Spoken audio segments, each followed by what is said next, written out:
नमस्कार, मैं रचना शर्मा चढ़ती कला टाइम टीवी देख रहे सभी दर्शकों का स्वागत करती हूं। आप देख रहे हैं उत्तर प्रदेश के विशेष समाचार।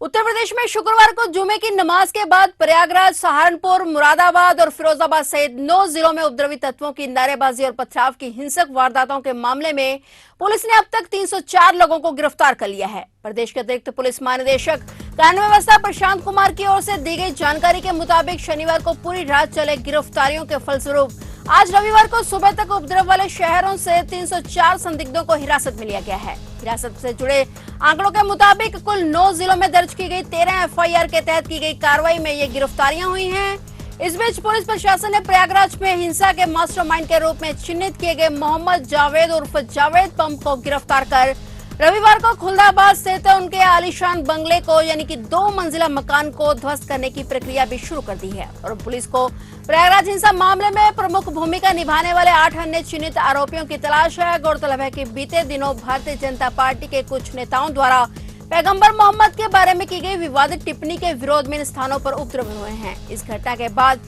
योगी सरकार ने सभी जिलों में इस सप्ताह जुमे की नमाज के बाद कानपुर जैसी वारदात न हो, इसके लिए पुख्ता सुरक्षा इंतजाम किए हैं। कानपुर हिंसा के बाद शुक्रवार को जुमे की नमाज के बाद दंगाइयों ने जमकर तांडव मचाया। ऐसे में उत्पात मचाने वालों के खिलाफ सूबे की योगी सरकार ने कमर कस ली है। मुख्यमंत्री योगी आदित्यनाथ ने प्रदेश भर के पुलिस प्रशासन के वरिष्ठ अधिकारियों से 2 टूक कह दिया है कि ऐसी कार्रवाई करें जो नजीर बने। फिर भी कोई प्रदेश का माहौल बिगाड़ने की बात सोच भी न सके। ऐसी घटनाओं के दोबारा प्रयास की आशंका जताते हुए योगी ने पुलिस प्रशासन को 24 घंटे अलर्ट मोड में रहने के लिए कहा है।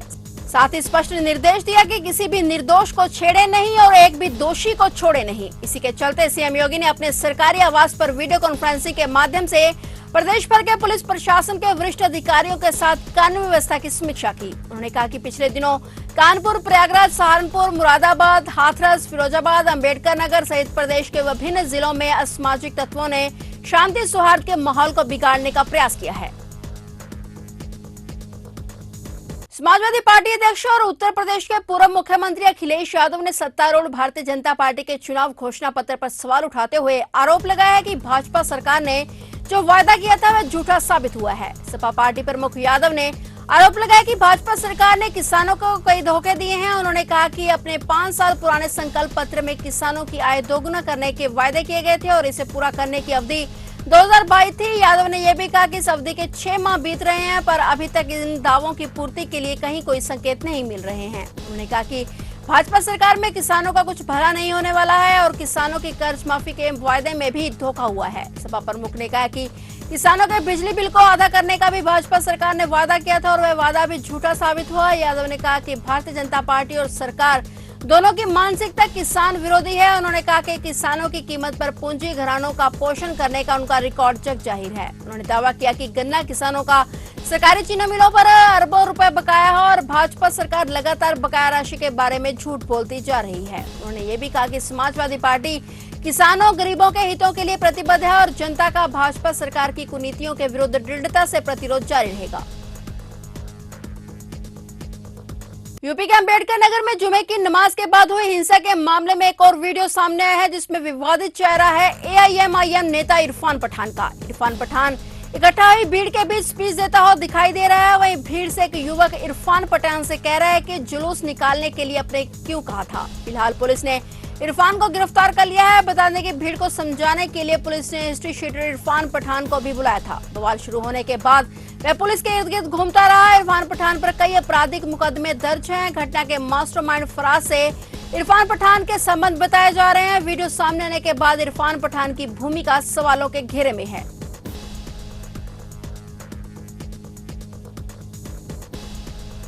उत्तर प्रदेश में प्रचंड गर्मी और लू से जनजीवन प्रभावित है और राज्य के अधिसंख्य इलाकों में अधिकतम तापमान 45 डिग्री सेल्सियस के इर्द गिर्द बना हुआ है। मौसम विभाग के अनुसार गर्मी से राहत मिलने की फिलहाल कोई उम्मीद नहीं है। गर्मी के तलक तेवरों के चलते सुबह 11 बजे से शाम 5 बजे के बीच सड़कों पर आमतौर पर सन्नाटा पसरा रहता है, जिसके चलते व्यापारिक गतिविधियां बुरी तरह से प्रभावित हुई हैं। रात के तापमान में भी बढ़ोतरी होने से बिजली की खपत में रिकॉर्ड बढ़ोतरी दर्ज की जा रही है। बिजली विभाग के अथक प्रयासों के बावजूद राजधानी लखनऊ समेत अन्य जिलों में स्थानीय गड़बड़ियों के कारण बिजली की लुका छुपी का खेल जारी है। गर्मी के मद्देनजर अधिकतर स्कूल कॉलेजों में ग्रीष्म अवकाश घोषित कर दिया गया है। हालांकि इंजीनियरिंग, मेडिकल समेत उच्च शिक्षा के अन्य संस्थान खुले हुए हैं। मौसम विभाग के अनुसार पिछले 24 घंटे में बांदा राज्य का सबसे गर्म इलाका रहा, जहां अधिकतम तापमान 40.2 डिग्री सेल्सियस रिकॉर्ड किया गया। दिन ढलने के बाद भी अधिसंख्य इलाकों में गर्म हवाओं का प्रकोप बना हुआ है। उत्तर प्रदेश में प्रचंड गर्मी को देखते हुए मौसम विभाग ने कई जिलों में लू का अलर्ट जारी किया है।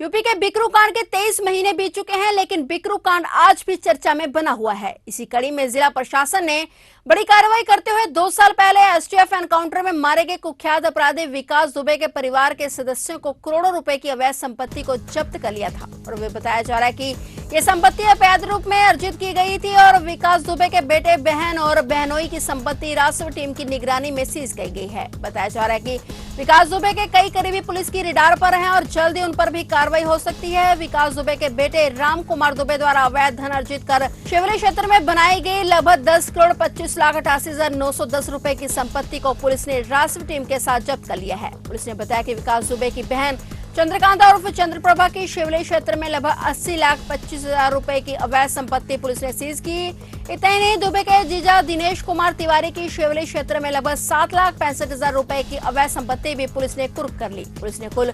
11,13,78,910 रुपए की अवैध संपत्ति कुर्क की है। कानपुर देहात पुलिस अधीक्षक स्वरूपलम मंगई का कहना है कि कानपुर देहात में अपराध और आपराधिक गतिविधियों में शामिल किसी भी शख्स को पुलिस नहीं छोड़ेगी। फिलहाल उत्तर प्रदेश के विशेष समाचारों में इतना ही, और नए समाचारों के साथ फिर से हाजिर होंगे। तब तक के लिए देखते रहिए चढ़ती कला टाइम टीवी।